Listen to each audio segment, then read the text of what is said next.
کے لیے یک زبان ہو کر آواز بلند سے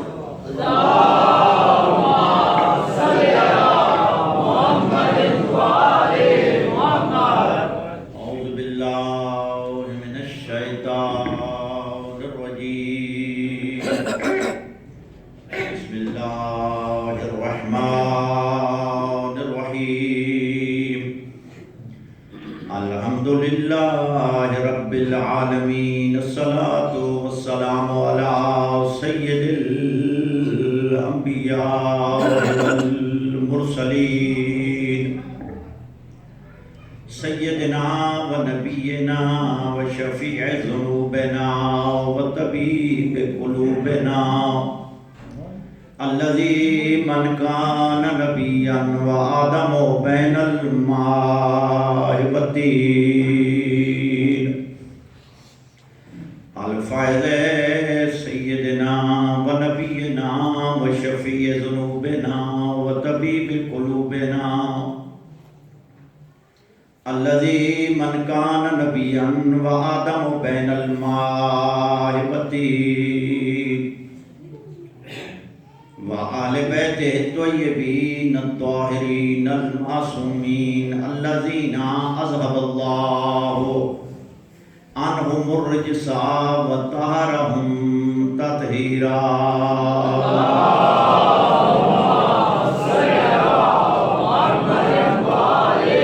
اما بعد فقد قال اللہ تبارک وتعالی فی کتابہ المجید وفرقانہ الحمید وقوله الحق بسم اللہ الرحمن الرحیم انما یرید اللہ لیذہب عنکم الرجس اہل البیت ویطہرکم تطہیرا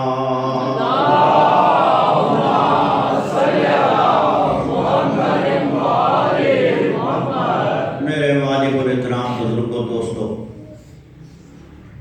یہ ایام فاطمیہ ہیں۔ سیدہ فاطمہ زہرا سلام اللہ علیہا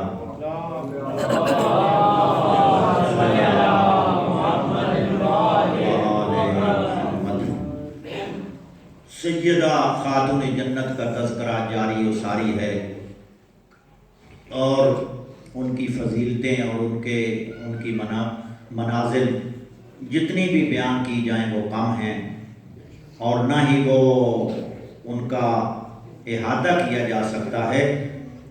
تو میں نے، کیونکہ ان کے لیے وقت چاہیے، تو میں نے بی بی پاک کی عصمت کے موضوع پر آپ کے سامنے کچھ معلومات پیش کی ہیں کہ عصمت ایک ایسا مقام ہے کہ انبیاء کرام حضور بالخصوص حضور نبی کریم علیہ الصلوۃ والتسلیم کے بعد اگر کوئی معصوم ہستی ہے، اگر کوئی ایسی ہستی ہے کہ جس کے گھر کا طواف عصمت کرتی ہے، تو وہ سوائے سیدہ فاطمہ زہرا اور چہردہ معصومین کے آپ کو کوئی بھی نظر نہیں آئے گا۔ اور حضور نبی کریم صلی اللہ علیہ وآلہ وسلم کے بعد اگر کوئی تمام کائنات سے افضل ہے، اشرف ہے، تو وہ سوائے علی و فاطمہ کی اولاد کے اور کوئی آپ کو روئے زمین میں انسان نظر نہیں آئے گا۔ تو سیدہ فاطمہ زہرا کا وہ مقام و مرتبہ ہے کہ حضور کے بعد وہ کسی کو حاصل نہیں۔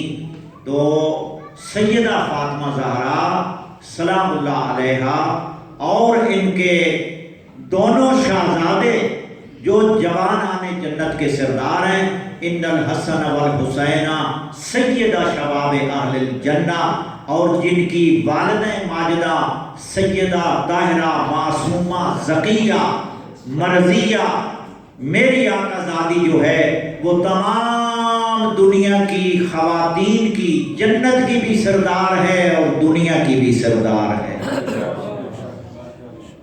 تو وہ معصوم کی دو قسمیں ہوتی ہیں، یا معصوم جبری ہے یا معصوم اختیاری ہے۔ جبری سے مراد وہ معصوم ہیں کہ جن کے اندر کوئی معصیت اور گناہ کرنے کا یا خواہشات نفسانیہ کا یا شہوت کا کوئی مادہ ہی نہیں ہوتا، اگر وہ گناہ نہیں کرتا، اگر کوئی ایسا یعنی صغیرہ و کبیرہ گناہ میں ملوث نہیں ہوتا تو وہ اس کا کمال نہیں ہے، کیونکہ وہ فطری طور پہ اس میں وہ شہوت اور گناہ کا مادہ ہی نہیں ہے، تو وہ کیسے گناہ کر سکتا ہے؟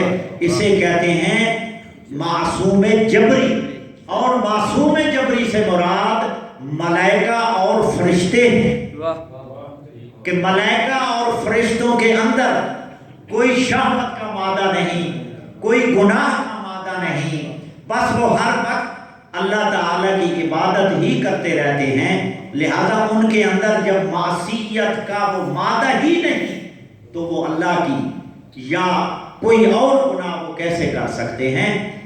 لیکن جو معصوم اختیاری ہے، معصوم اختیاری سے یہ مراد ہے کہ اس کے اندر شہوات نفسانیہ بھی ہیں، خواہشات انسانیہ بھی ہیں، اور گناہ کرنے کی یعنی اس کے افعال میں اس میں قوت بھی ہے، لیکن اللہ تعالیٰ کی وہ گناہ پر یا اس کی یعنی معصیت پر وہ چل ہی نہیں سکتے، اور وہ راستہ چلتے ہیں کہ جس میں اللہ تعالیٰ کی مرضی شامل حال ہوتی ہے۔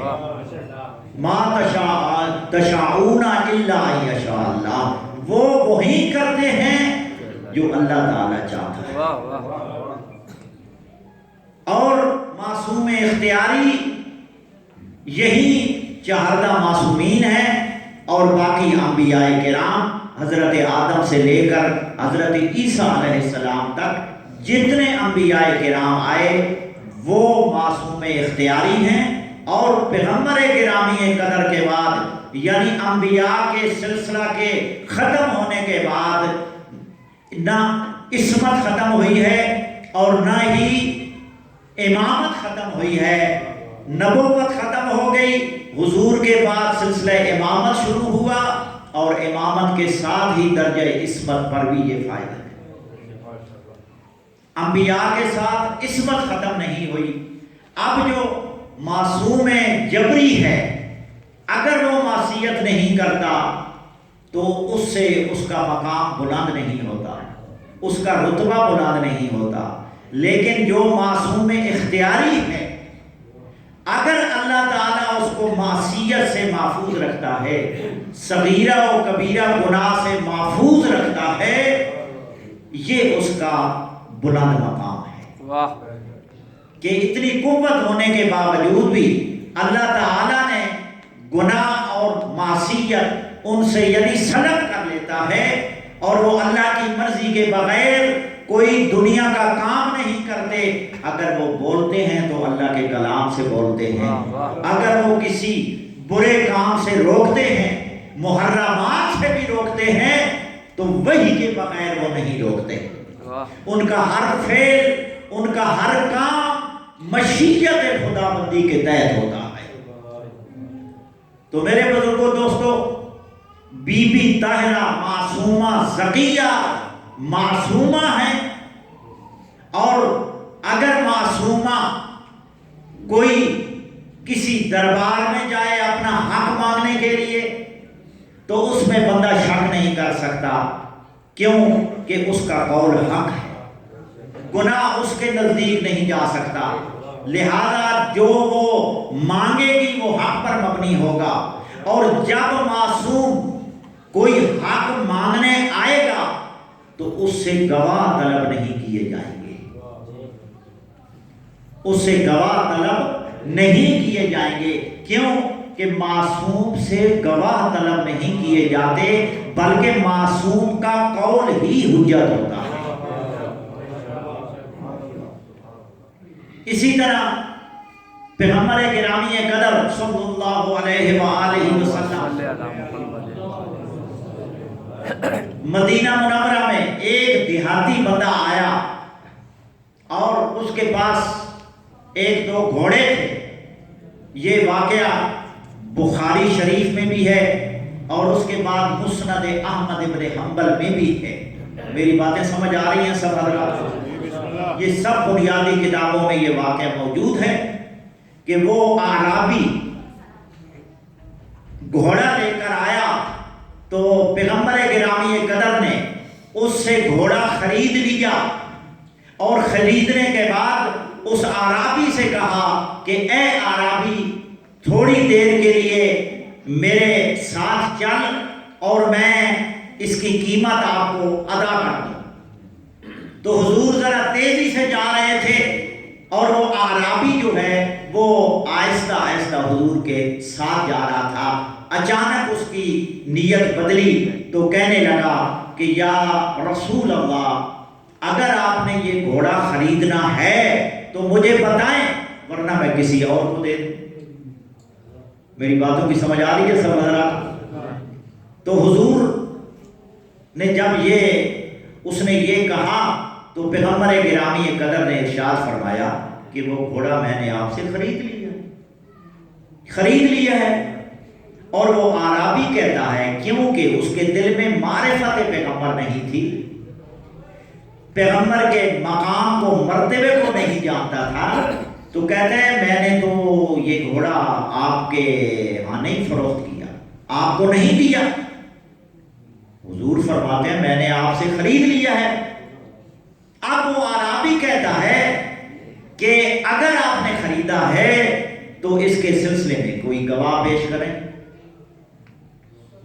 اچانک حضور کے صحابہ میں سے ایک صحابی حضرت حذیفہ بن ثابت انصاری آ گئے، اور یہ بات ان کی موجودگی میں نہیں ہوئی تھی۔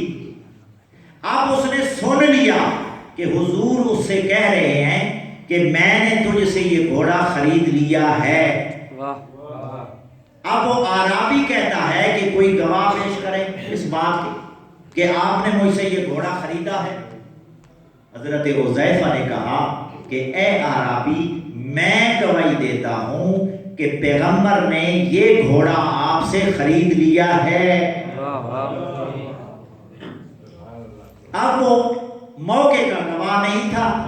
حضور نے مجھ سے پوچھا کہ اے خزیمہ، تو کس بوتے پر گواہی دے رہا ہے کہ جب میرا اور اس اعرابی کا سودا ہوا تھا تو آپ موجود نہیں تھے؟ تو سنو گے جملے۔ خزیمہ نے کیا جواب دیا؟ خزیمہ کہتا ہے یا رسول اللہ، جب آپ نے یہ فرمایا کہ میں نے تجھ سے خرید لیا ہے تو مجھے یقین ہو گیا ہے کہ آپ نے خرید لیا ہے، کیونکہ آپ نے تصدیق کی، تو لہذا مجھے آپ کی تصدیق پر شک نہیں، کیونکہ آپ معصوم ہیں۔ لہذا میں نے گواہی دے دی کہ جو پیغمبر فرما رہے ہیں وہ حق ہے۔ میں گواہی دیتا ہوں کہ آپ نے گھوڑا فروخت کر دیا ہے۔ یعنی پیغمبر کی کہنے پر کہ پیغمبر نے فرمایا ہے۔ تو اب جبرائیل نازل ہوئے، اللہ نے فرمایا اے جبرائیل جاؤ، اس میرے بندے نے میرے رسول کی تصدیق کی ہے بغیر دیکھے، کیونکہ اس کے اندر معرفت پیغمبر تھی کہ پیغمبر جھوٹ نہیں بولتے، پیغمبر معصوم ہیں، معصیت کا ارتکاب نہیں کر سکتے، لہذا ایسے ہی پیغمبر کی تصدیق کر دی۔ سمجھ رہے ہیں میری باتیں؟ تو جبریل نے حضور سے عرض کی کہ یا رسول اللہ، اللہ فرما رہے ہیں کہ خزیمہ بن ثابت انصاری کی گواہی 2 مردوں کے برابر ہوگی۔ ایک مرد کی گواہی یعنی خزیمہ بن ثابت انصاری کی ایک گواہی 2 مردوں کے برابر ہوگی۔ اللہ نے اس کو انعام دیا ہے، اللہ نے اس کو اعزاز دیا ہے کہ اس نے آپ کی تصدیق کی گواہی دی ہے، اس کے اندر معرفت رسالت ہے، اس کے اندر معرفت عصمت ہے، اس کے اندر معرفت پیغمبر تھی، تو اس نے بغیر دیکھے یہ تصدیق کر دی۔ اور یہ واقعہ سنی کتابوں میں بھی موجود ہے، مسند احمد بن حنبل میں، بخاری میں خود موجود ہے، اور اس کے بعد شیعہ کتابوں میں بھی موجود ہے۔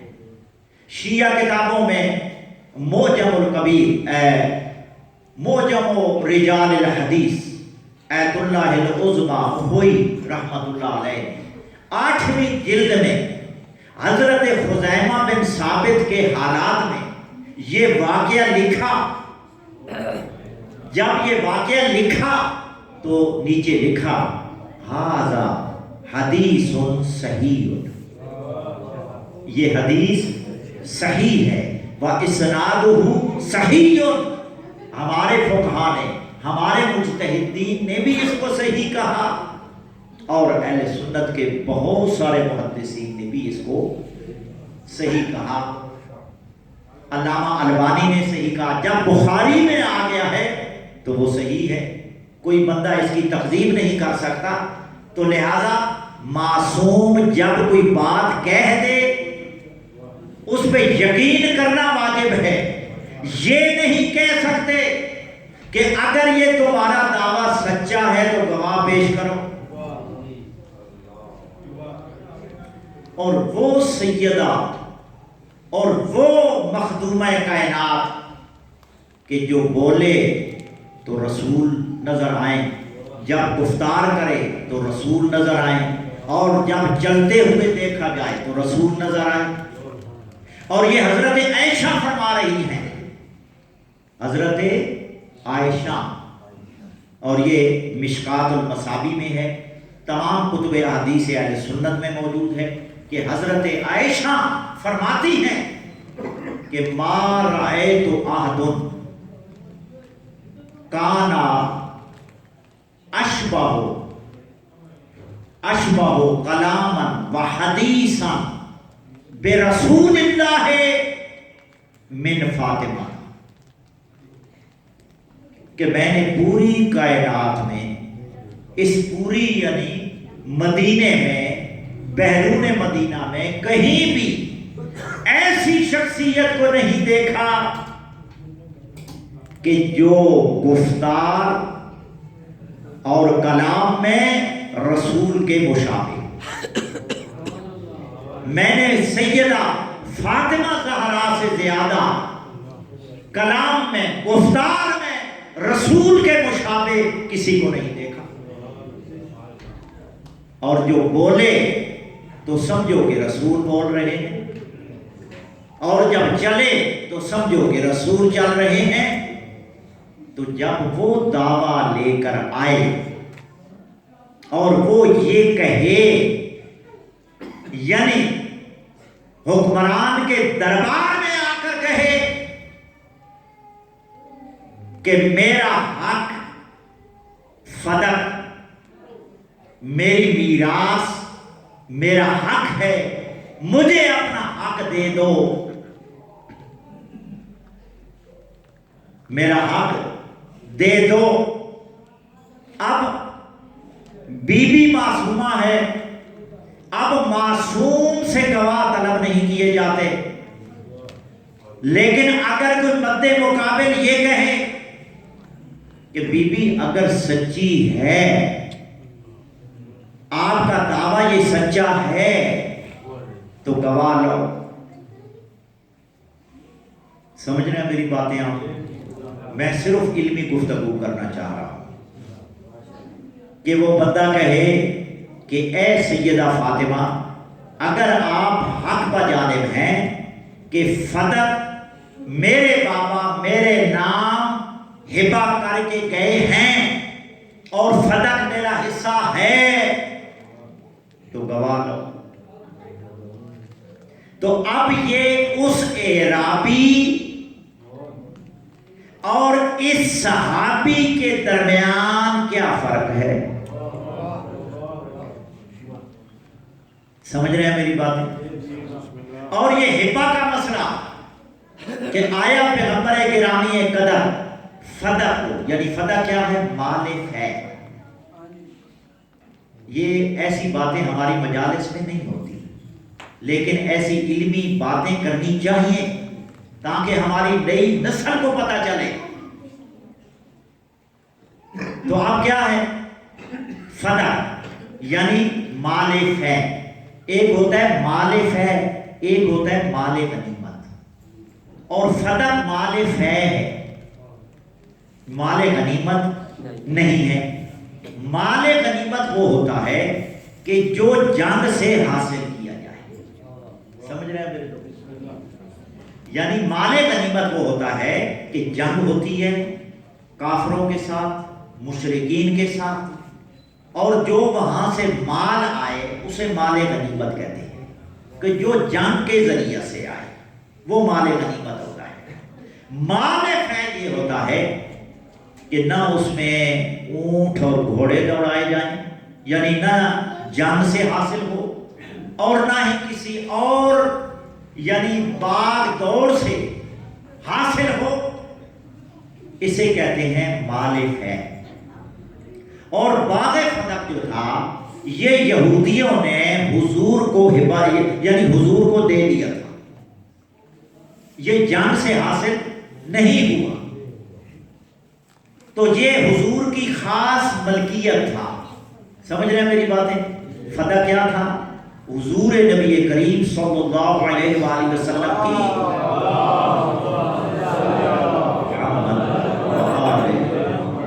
یہ خاص ملکیت پیغمبر گرامی قدر کا تھا۔ اب مال فے حضور نبی کریم جہاں چاہیں خرچ کریں، کیونکہ حضور مالک ہیں۔ اگر کسی غریب کو دے دیں تو حضور دے سکتے ہیں کیونکہ صاحب شریعت نبی ہیں۔ اگر کسی کو باغ فتح میں سے بھی کسی صحابی کو بھی دے دیں تو دے سکتے ہیں، ہر ایک کو دے سکتے ہیں۔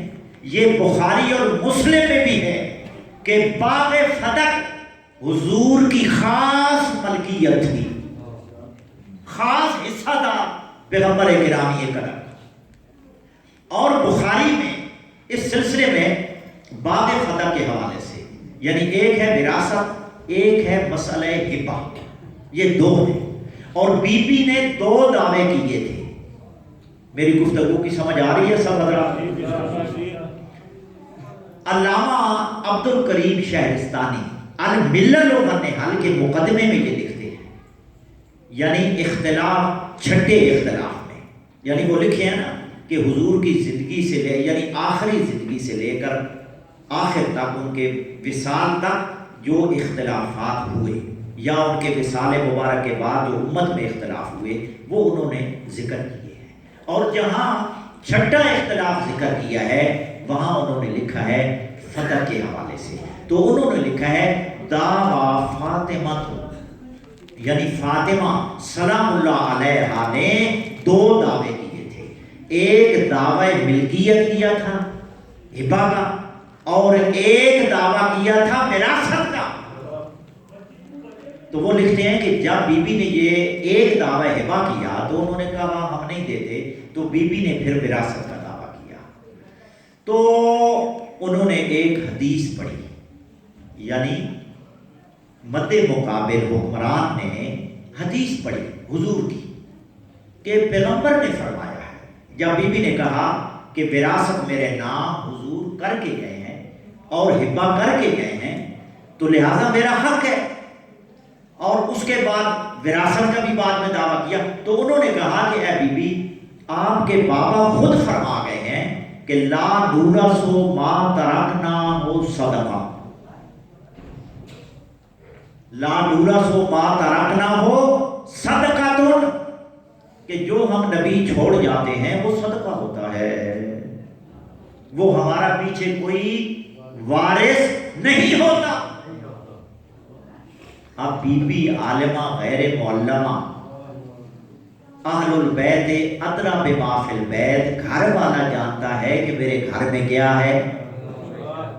آیا یہ حدیث بی بی نہیں جانتی تھی معصومہ نہیں جانتی تھی کہ انبیاء کا کوئی وارث نہیں ہوتا؟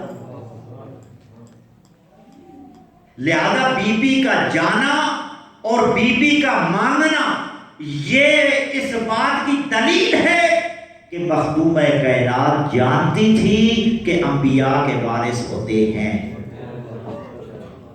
جب اس نے یہ حدیث پیش کی تو سیدہ نے فرمایا کہ میرے بابا اگر یعنی یہ حدیث فرما گئے ہوتے تو سب سے پہلے مجھے فرماتے، پہلے گھر والوں کو بتایا جاتا ہے، تو پیغمبر ہمیں بتاتے کہ بیٹا نبیوں کا کوئی وارث نہیں ہوتا، آپ میرے یعنی مال کی، میری زمین کی وارث نہیں ہے، تو مجھے بتاتے۔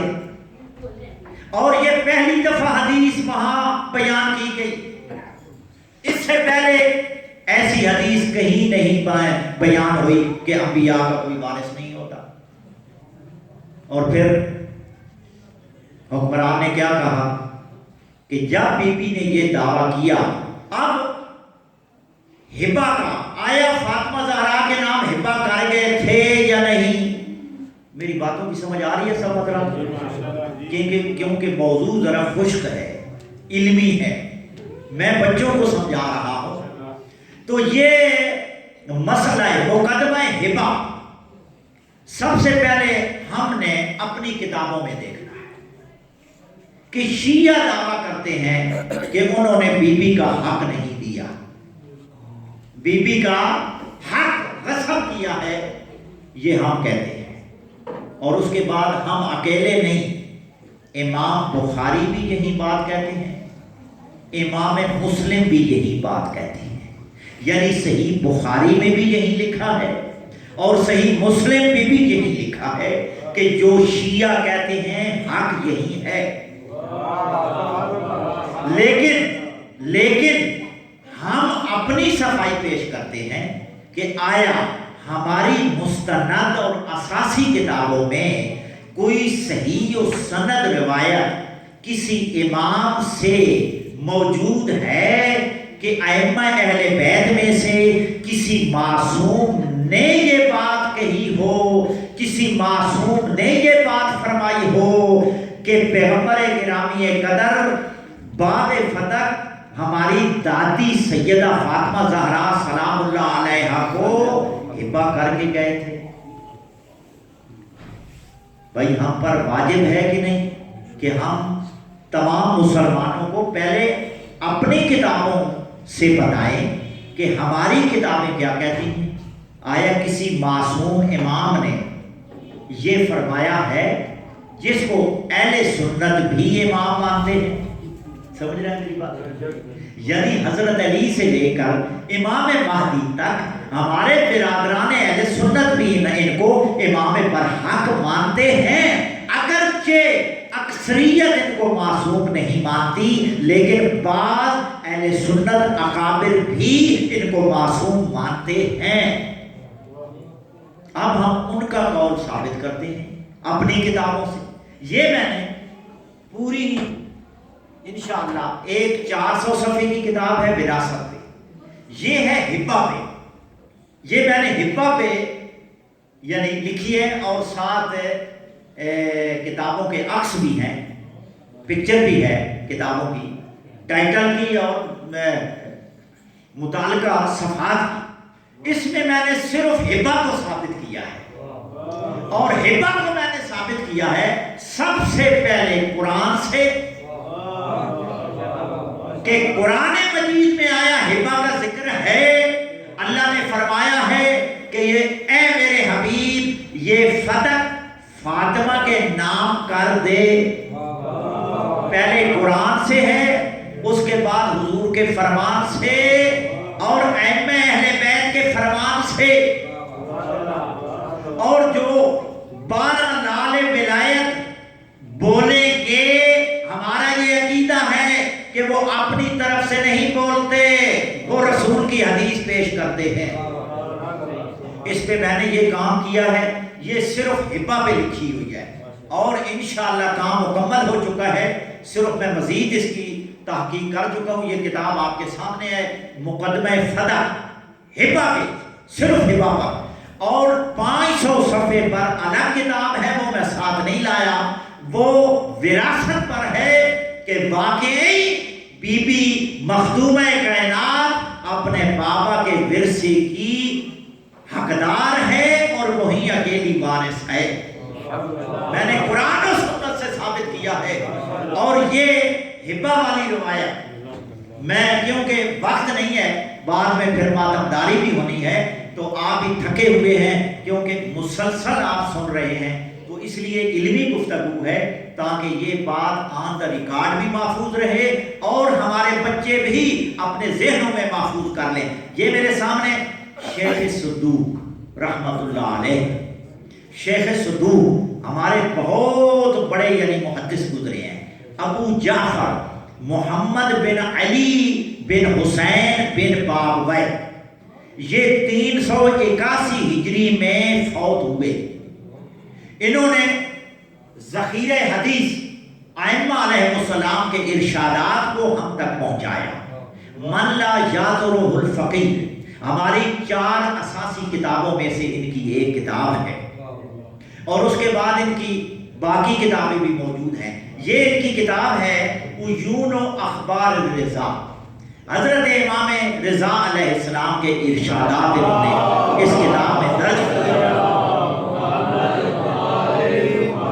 یہاں عیون و اخبار الرضا میرے سامنے ہے، انہوں نے یہاں باب قائم کیا، ذکر و مجلس رضا علیہ السلام مع المامون فی الفرق بین العطرت والامت۔ امام رضا علیہ السلام نے، میری بات سمجھ آ رہی ہے نا؟ سمجھ، گھبرانا نہیں ہے، کیونکہ بی بی کے دن ہیں تو ہم بی بی کی وکالت کر رہے ہیں تاکہ ہمارے مومنین کو، ہمارے بچوں کو بھی سمجھ آ جائے کہ اصل بی بی کا مقدمہ کیا تھا، مقدمہ فتح کیا تھا۔ آپ دیکھیں گے کہ نیٹ پہ آپ یعنی وہ دنیا میں، لیکن ہماری طرف سے کوئی مستدل گفتگو نہیں ہے۔ جب وہ سیفی خان بولی تھی تو ہر مولوی یعنی اس حکمران کی وکالت میں آ گیا، لیکن ہم نے حکمت عملی کو اپنایا ہے کہ ان کو کرنے دو، ان کو کرنے دو، کیونکہ ہم حق پر ہیں۔ تو جب ہم آئیں گے تو قرآن و سنت سے امت کو سمجھائیں گے۔ تو میرے دوستو، یہ شیخ صدوق رحمت اللہ علیہ نے یہ باب قائم کیا ہے کہ مامون رشید کی، مامون کے دربار میں خراسان اور عراق کے علماء کو اس نے بلایا، اور اس کے بعد ہمارے 8ویں لالے ولایت کو بلایا، امام رضا علیہ السلام کو، اور اس میں کیا ہے بتانا یہ ہے کہ امت اور اطرت میں فرق کیا ہے۔ میرا موضوع بھی یہی تھا کہ آیا ائمہ یعنی اہل بیت اور امت برابر ہیں، آیا اہل بیت اور صحابی برابر ہیں؟ یہاں انہوں نے لکھا ہے کہ آیا امت اور اطرت برابر ہیں۔ اس پر مناظرہ، اس پر علمی یعنی مجلس تھی، تو وہاں یہ آیت پڑھی گئی کہ ثم اورثنا الکتاب الذین اصطفینا من عبادنا، یعنی ہم نے اس کتاب کا وارث بنایا انہیں کہ جنہیں ہم نے اپنے بندوں میں سے برگزیدہ کیا۔ ہم نے ان برگزیدہ بندوں کو یعنی منتخب کیا ہے، ان کو کتاب کا وارث بنایا ہے۔ سمجھ رہے ہیں میری بات؟ آیا اس سے مراد امت ہے یا اہل بیت ہے؟ آیا جو کتاب کے وارث ہیں، آیا وہ اہل بیت ہے یا امت ہے؟ یہ اب فقالت العلماء اراد اللہ عز وجل بذالک الامت کلھا، اور جو علماء موجود تھے وہ کہتے ہیں کہ یہاں مراد اللہ نے جو کتاب کا وارث جن کو بتایا ہے، بچے میری طرف دیکھنا، وہ اہل بیت نہیں، وہ امت ہے۔ اب مامون نے امام رضا علیہ السلام سے پوچھا کہ یا ابن رسول اللہ، علماء یہ کہتے ہیں، مولوی یہ کہتے ہیں کہ اس کتاب کے وارث جو برگزیدہ شخصیات ہیں وہ امت ہے، آپ فرمائیے کہ جو کتاب کے وارث ہیں اور جن کو اللہ نے برگزیدہ کیا ہے اپنے بندوں میں سے، وہ کون ہے؟ تو امام علیہ السلام نے فرمایا کہ اس سے مراد اللہ کی یہ نہیں جو یہ کہہ رہے ہیں، بلکہ اس کتاب کے وارث جن کو اللہ نے برگزیدہ کیا وہ اطرت اہل بیت ہے، وہ اطرت اہل بیت ہے۔ اور اس سلسلے میں امام رضا علیہ السلام نے 12 آیات پیش کی اپنے ثبوت کے لیے۔ قرآن مجید سے امام رضا علیہ السلام نے 12 آیات پیش کر کے مولویوں کا ناطقہ بند کر دیا۔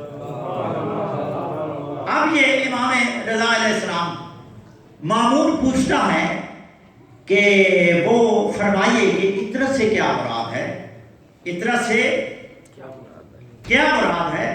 فقال الرضا علیہ السلام الذین وصفهم اللہ فی کتابہ، امام رضا علیہ السلام فرماتے ہیں کہ اللہ تعالیٰ نے اس اطرت کے اوصاف، وصف یعنی اپنی کتاب میں بیان کیا ہے۔ وہ کیا ہے؟ فرمایا انما یرید اللہ لیذھب عنکم الرجس اہل البیت ویطہرکم تطہیرا۔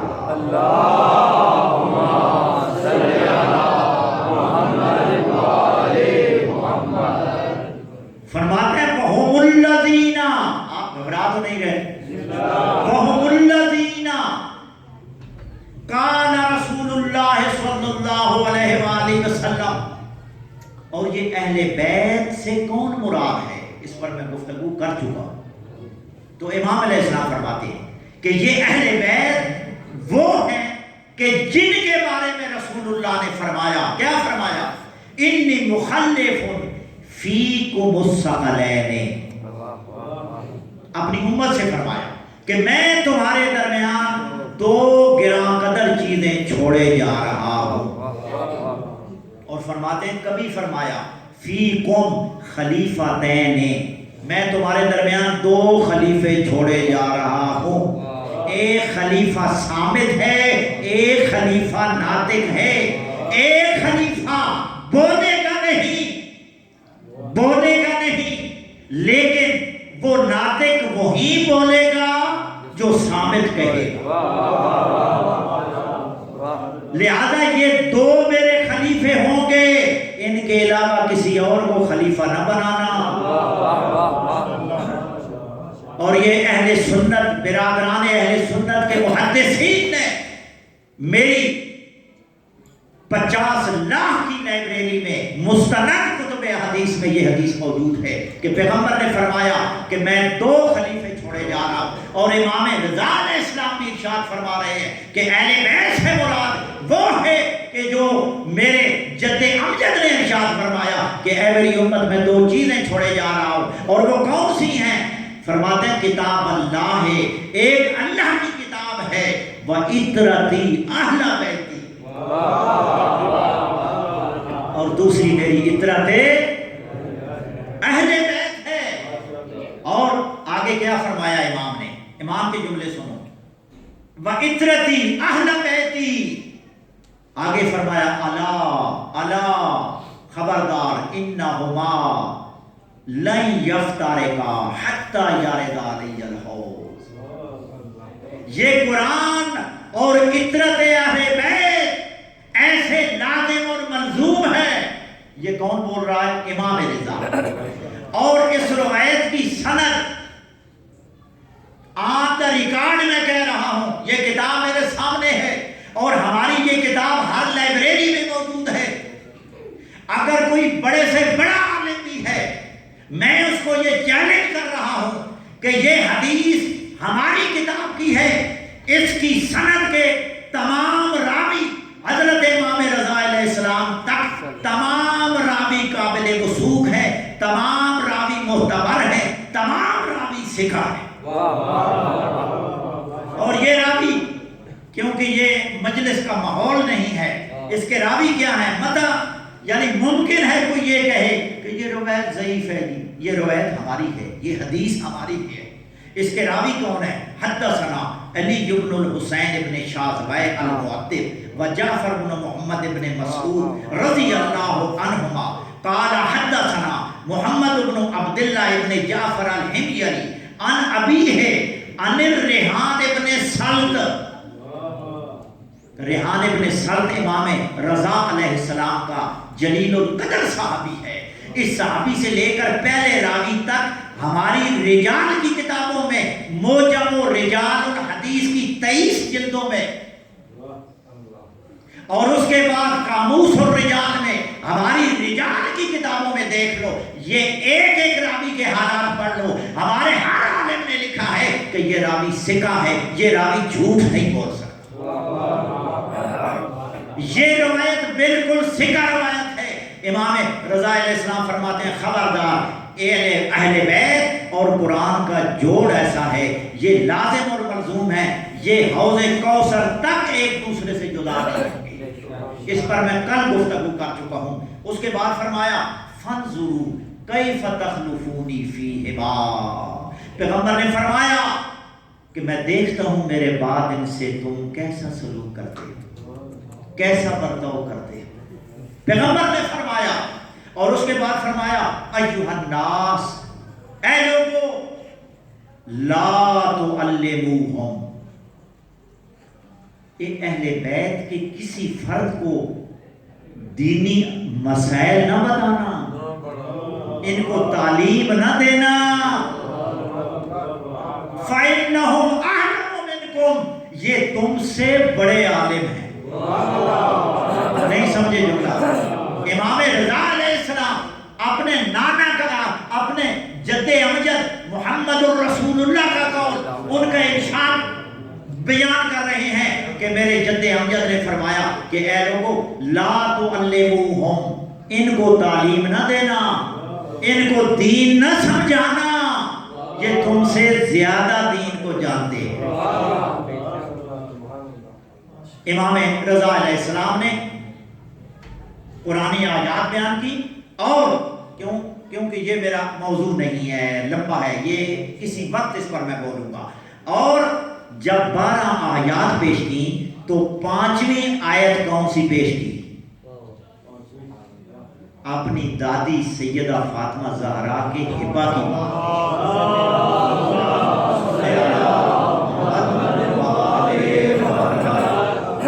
آیت الخامسہ تو 5ویں آیت، ویسے تو 12 آیات ہیں، اور 12 آیات میری مجلس یعنی 12 مجلسیں ہیں، اس میں 1.5 گھنٹے کی ایک آیت پر جو امام نے استدلال کیا ہے، امام رضا ہے، عام بندہ نہیں کوئی۔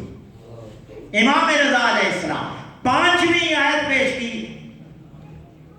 کہ عطرت امت سے افضل ہے، عطرت اور ہے، امت اور ہے، اور 5ویں آیت یہ پیش کی کہ اللہ تعالیٰ نے اپنے پیغمبر گرامی قدر سے فرمایا، اور یہ صفحہ نمبر 478 ہے، عیون و اخبار الرضا کا۔